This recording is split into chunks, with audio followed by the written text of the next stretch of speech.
So hey guys, welcome back to my two videos. तो इस video में दोस्तों डिस्कस करने वाले हैं यहाँ पर कुछ इंपॉर्टेंट कंपनीज को और उनसे रिलेटेड कुछ इंपॉर्टेंट अपडेट्स हैं जिसकी बात करेंगे इस वीडियो में। तो चलिए दोस्तों वीडियो की शुरुआत करते हैं, बट सबसे पहले डिस्कस कर लेते हैं बाजार को, क्योंकि वंस अगेन बाजार आपको दोस्तों क्रैश होता हुआ दिखा है। काफ़ी सारे आर्टिकल्स आज के दिन आपको इससे रिलेटेड पब्लिश होते हुए देखने को मिल जाएंगे।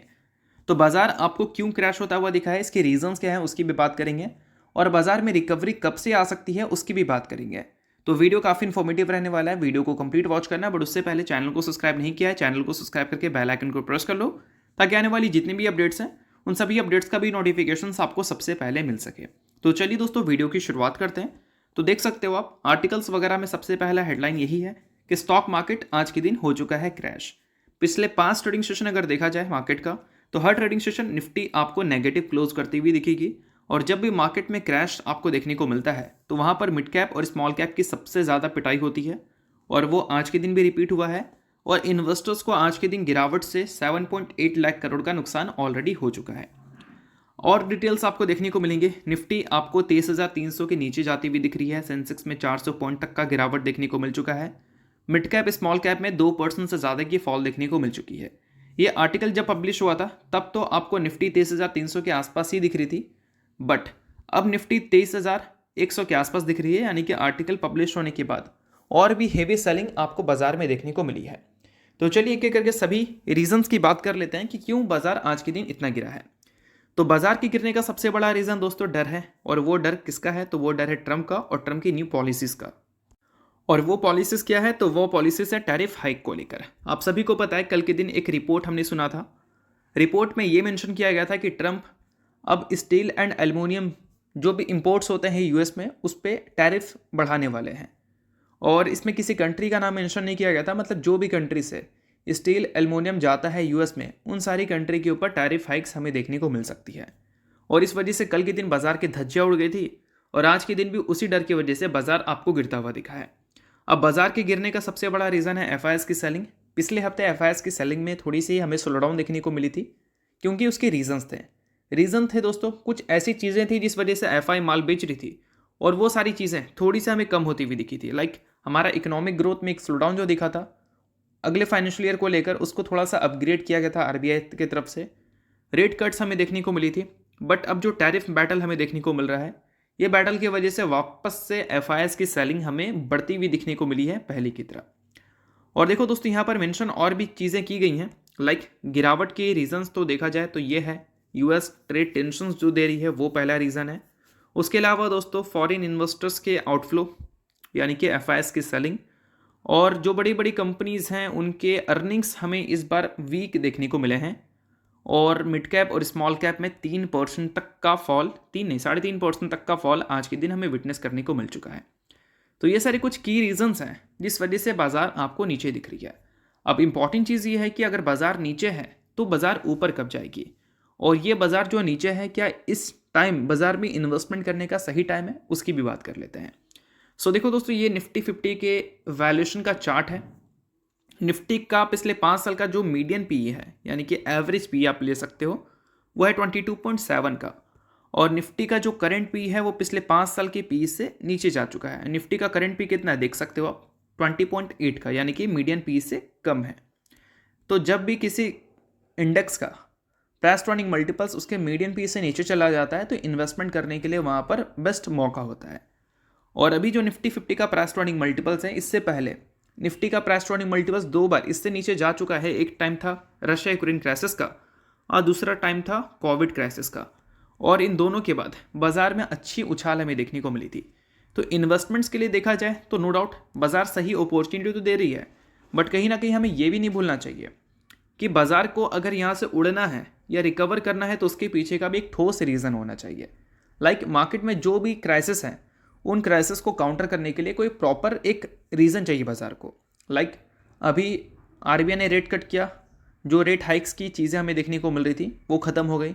इकोनॉमिक ग्रोथ को 6.7% गाइड किया था अगले फाइनेंशियल ईयर को लेकर आरबीआई ने, और ये भी चीज़ एक तरह से थोड़ी से शॉर्ट आउट होती हुई दिखी है। अब सिर्फ है टैरिफ हाइक्स का जो प्रॉब्लम है वो अगर क्लियर हो जाए तो फिर बाजार को एक रिकवरी मिल सकता है। अगर वो नहीं होता है तो बाजार ऐसे ही आपको वॉलेटाइल देखने को मिल सकती है।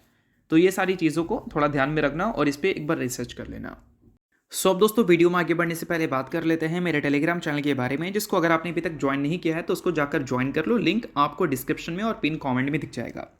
अब ज्वाइन करने का सबसे बड़ा बेनिफिट क्या है वो मैं आपको समझा देता हूँ। तो देखो दोस्तों, मार्केट में चल रहा है एक बियर रन, और बियर रन में सब बोलते हैं बाय ऑन डिप करो, बाय ऑन डिप करो, but exact buy on dip का कौन सा लेवल होना चाहिए वो सभी को नहीं पता होता। मेनली रिटेल इन्वेस्टर्स को नहीं पता होता जो नए नए वेले हैं मार्केट में। तो इसके लिए आपको टेक्निकल एनालिसिस आना चाहिए, और टेक्निकल एनालिसिस नहीं आता तो आपको पता ही नहीं रहेगा कि कौन से स्टॉक का कौन सा लेवल पर डिमांड जोन है। ठीक है, तो ये सारी चीज़ों को अच्छी तरह से एनालाइज कर काफ़ी सारी कंपनीज के चार्ट्स में आपको टेलीग्राम में अपडेट करता हूँ, जो कि बिल्कुल फ्री ऑफ कॉस्ट है। उसके लिए कोई पैसा आपको नहीं देना होता। तो इस वजह से आप जाकर मेरे टेलीग्राम चैनल को चेकआउट कर सकते हो, उसको जाकर ज्वाइन भी कर सकते हैं। ऑलरेडी आप देख सकते हैं काफ़ी सारी कंपनीज के चार्ट्स मैंने अपडेट भी किए हैं, जो कि काफ़ी सारे लोगों के लिए काफ़ी ज़्यादा यूजफुल रहे हैं। तो अगर आपको इसका बेनिफिट लेना है, लिंक डिस्क्रिप्शन में है, लिंक के थ्रू जाकर चैनल को ज्वाइन कर लो, और पिन कमेंट में भी लिंक आपको मिल जाएगा। चलिए दोस्तों, डिस्कस करते हैं अब कुछ कंपनीज को, जिसमें पहली कंपनी का नाम है आदित्य बिरला कैपिटल लिमिटेड। अब इन सारी कंपनी से रिलेटेड कुछ इंपॉर्टेंट न्यूज़ है जिसकी बात हम लोग करेंगे इस वीडियो में। तो आदित्य बिरला से रिलेटेड अपडेट दोस्तों ये है कि इन्होंने बताया है कल के दिन कि 100 करोड़ रुपए वो इन्वेस्ट करेंगे इक्विटी शेयर्स में। किसके? Aditya Birla capital digital limited के, जो कि इसकी खुद की सब्सिडरी है। और ये इन्वेस्टमेंट के बाद उन्होंने एक और पॉइंट हाईलाइट की है कि ये इन्वेस्टमेंट के बाद कोई भी चेंजेस परसेंटेज में देखने को नहीं मिलेगा इनके शेयर होल्डिंग पैटर्न में, like Aditya Birla capital limited में और Aditya Birla capital digital limited में, जो कि इनकी खुद की सब्सिडरी आगे भी रहने वाली है। तो ये सारी कुछ इंपॉर्टेंट अपडेट थी आदित्य बिरला कैपिटल लिमिटेड से रिलेटेड। सो अगर आप इसके इन्वेस्टर हैं तो इन अपडेट को नोट कर लो। तो चलिए अब अगली कंपनी डिस्कस करते हैं, जिसका नाम है श्रीराम प्रॉपर्टीज़। अब इन्होंने बताया है मिड मार्केट और मिड प्रीमियम फोकस कर रही है रेसिडेंटल रियल एस्टेट डेवलपर्स में। ठीक है, और इसके लिए उन्होंने एक जॉइंट डेवलपमेंट एग्रीमेंट साइन किया है। अब ये जॉइंट डेवलपमेंट यानी कि JDA साइन करने का मेन मोटो क्या है?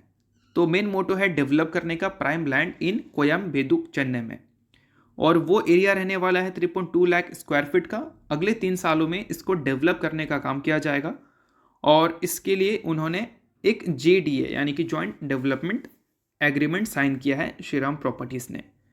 तो बिजनेस पॉइंट ऑफ व्यू से अगर देखा जाए तो ये एक बड़ी न्यूज़ थी, इस वजह से ये भी हमने डिस्कस कर लिया। तो चलिए अब अगली कंपनी डिस्कस करते हैं, जिसका नाम है लुपिन फार्मास्यूटिकल्स लिमिटेड, या फिर बोल सकते हैं लुपिन फार्मा। अब इसको मिल चुका है दोस्तों अप्रूवल किस चीज़ का? तो अप्रूवल मिल चुका है न्यू ड्रग्स एप्लीकेशंस का। तो देखो यहाँ पर मेंशन किया गया है इप्रा ट्रोपियम ब्रोमाइड नसल सॉल्यूशन। इसके लिए उन्होंने एक एप्लीकेशन दिया था, मतलब इसको लॉन्च करने के लिए उन्होंने एप्लीकेशन दिया था किसको? USFDA को, और उनके थ्रू इनको अप्रूवल मिल चुका है न्यू ड्रग्स एप्लीकेशंस का। और ये बोल सकते हैं जेनरिक मार्केट में ये जो ड्रग्स रहेगा वो आएगा। ड्रग्स मतलब ये दवाई की बात हो रही है, और इस प्रोडक्ट को मैन्युफैक्चरिंग किया जाएगा लुपिन फार्मास्यूटिकल्स की जो पीथमपुर फैसिलिटीज़ है महाराष्ट्र में, वहाँ पर। तो ये भी एक अपडेट थी लुपिन फार्मास्यूटिकल से रिलेटेड, जिसकी बात हमने। तो चलिए दोस्तों डिस्कस करते हैं अब अगली कंपनी को। अगली कंपनी का नाम है राणा शुगर्स। अब इस कंपनी की तरफ से अपडेट दिया गया था। अपडेट ये था दोस्तों कि 6 फरवरी को मॉर्निंग में इनकम टैक्स अथॉरिटी की तरफ से इनके जो फैसिलिटीज़ हैं उस पर सर्च की गई थी, और ये कंपनी ने अपडेट दिया था, बट वो सर्च कंप्लीट हो चुका है 10 फरवरी 2025 मॉर्निंग में। और जितने भी इलेक्ट्रॉनिक गैजेट्स हैं वो सीज़ कर दिया गया है अथॉरिटीज़ की तरफ से ड्यूरिंग दिस पीरियड। तो अगर आप राणा शुगर के इन्वेस्टर्स हैं तो ये न्यूज़ आपने सुना होगा इनकम टैक्स रेट को लेकर, और वो न्यूज़ कंपनी ने क्लियर कर दिया कि कब से कब तक ये रेट चलता हुआ दिखा है और क्या क्या इसने सीज़ किया है। तो अगली कंपनी दोस्तों BGR एनर्जी है, जिसको मिल चुका है CGST डिपार्टमेंट मुंबई की तरफ से एक इनकम टैक्स कलेक्शन का नोटिस, और वो नोटिस का अमाउंट है कितना?